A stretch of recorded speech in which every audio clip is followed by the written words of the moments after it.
பொதுவாக டாப் ஹீரோக்களுக்கு 100 கோடிக்கு மேல் சம்பளமாக தரப்படுகிறது. ஆனால் ஹீரோயின்களுக்கு அதிகமாக சம்பளம் கொடுக்கப்படுவதில்லை.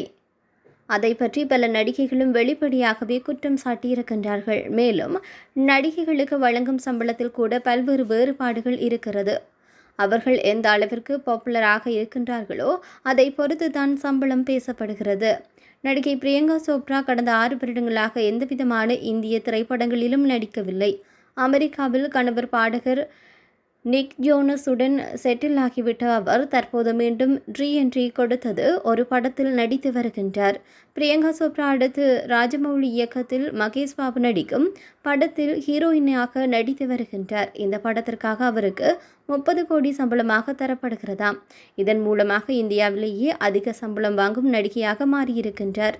இவருக்கு அடுத்த இடத்தில் இருக்கும் தீபிகா படுகோன் ஒரு படத்திற்கு சுமார் 20 கோடி ரூபாய் சம்பளமாக வாங்கி வருகின்றார் என்பது குறிப்பிடத்தக்கது.